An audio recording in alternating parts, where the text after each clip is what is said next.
오늘의 말씀은 구약성경 열왕기상 6장 11절에서 13절입니다. 여호와의 말씀이 솔로몬에게 임하여 이르시되 내가 지금 이 성전을 건축하니 내가 만일 내 법도를 따르며 내 율례를 행하며 내 모든 계명을 지켜 그대로 행하면 내가 내 아버지 다윗에게 한 말을 내게 확실히 이룰 것이요 내가 또한 이스라엘 자손 가운데에 거하며 내 백성 이스라엘을 버리지 아니하리라 하셨더라. 오늘 본문 바로 다음에 이어지는 열왕기상 6장 14절 말씀은 이렇습니다. 솔로몬이 성전 건축하기를 마치고, 분명 성전 건축하기를 마쳤다라고 했는데 이어지는 구절들을 보면 성전 내부에 이런 걸 입혔다, 장식은 이런 걸 달았다 하는 내용들이 등장합니다. 그러다가 열왕기상 6장이 마무리되는 마지막 구절 38절에 이런 표현이 다시 등장합니다. 11째 해 불월 곧 8째 달에 그 설계와 식양대로 성전 건축이 다 끝났으니 솔로몬이 7년 동안 성전을 건축하였더라. 성전 건축이 다 마무리된 건 6장 맨 끝에 38절이 맞습니다. 그럼 중간에 14절에서 건축을 마쳤다는 건 무슨 뜻일까요? 성전 외관 공사가 마무리되었다는 의미입니다. 즉, 열왕기상 6장의 구성을 보면 전반부 13절까지는 성전 외관 공사를 설명하고 있고 14절에서 외부 공사가 끝났다라는 언급이 나온 이후에 이어지는 후반부 15절부터는 성전 내부 공사에 대해 기록하고 있습니다. 그리고 마지막 38절에서 성전 건축이 다 끝났다라고 매듭을 짓고 있는 거죠.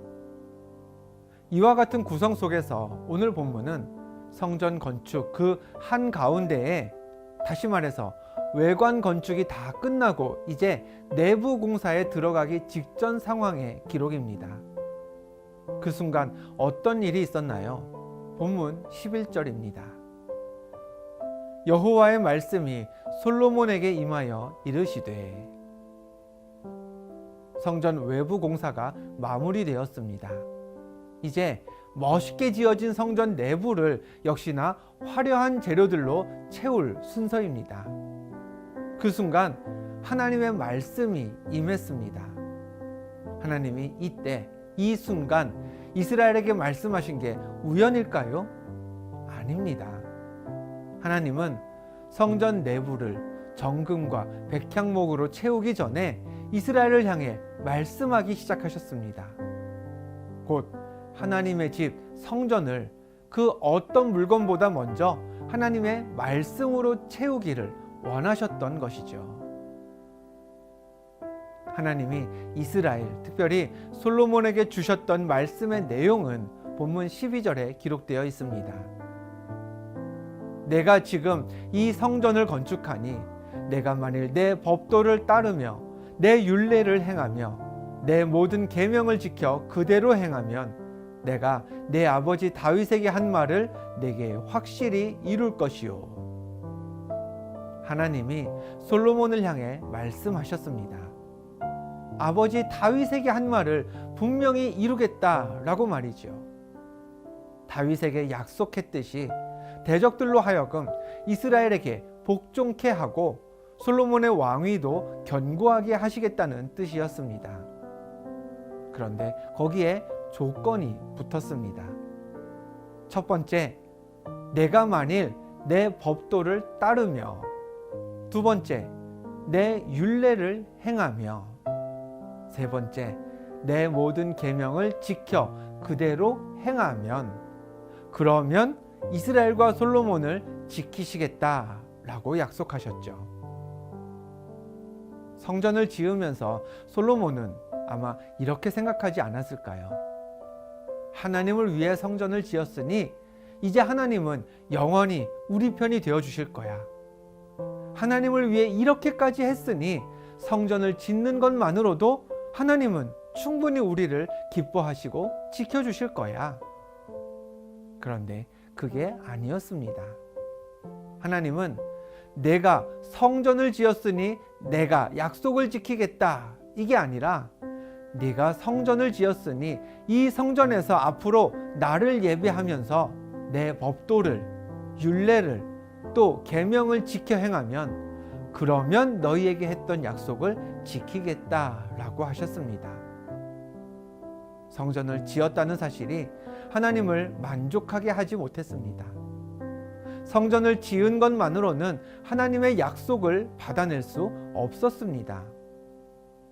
성전을 지었을 때나 아니면 성전이 없었을 때나 똑같았습니다. 하나님의 약속이 성취되기 위해서는 하나님 말씀을 따르는 것, 그분의 계명을 지켜 행하는 것이 더 중요했습니다. 즉, 성전이 하나님의 임재를 보장하는 게 아니라 하나님 말씀에 대한 순종이 하나님의 임재를 경험하게 합니다. 아무리 화려하고 웅장한 성전을 지어 하나님을 예배한다 한들 말씀에 순종하지 않으면 성전 건물은 아무 소용이 없는 것입니다. 러시아의 심리학자 알렉산드르 루리아는 1930년대에 중앙아시아의 문맹자를 연구하면서 특이한 사실을 발견했습니다. 문맹자와 글을 아는 사람은 단순히 글자를 아냐 모르느냐의 차이뿐 아니라 생각하는 방식 자체가 다르다는 사실입니다. 예를 들어 사람들에게 이런 문장을 알려줍니다.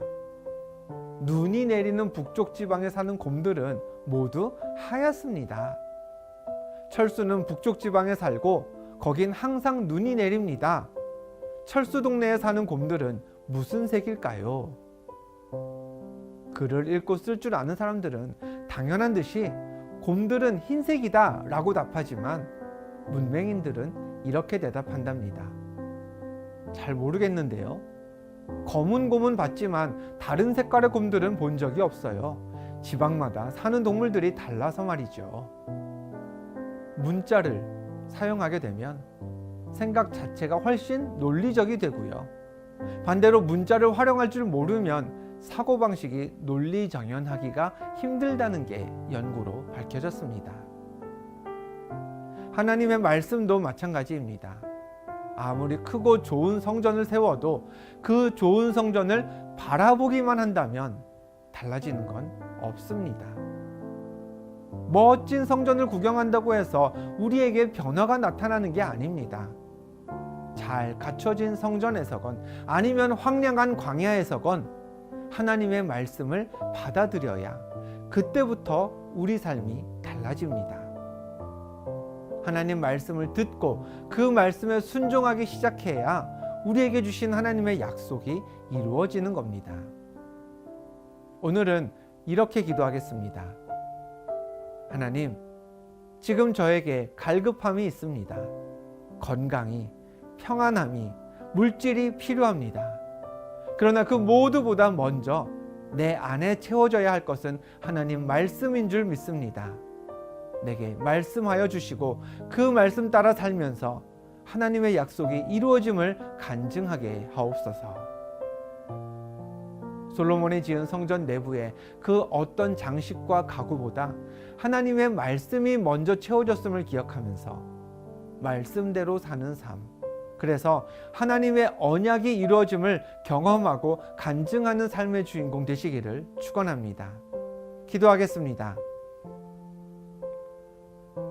하나님, 오늘 내게 하나님의 말씀이 충만하게 채워지기를 원합니다.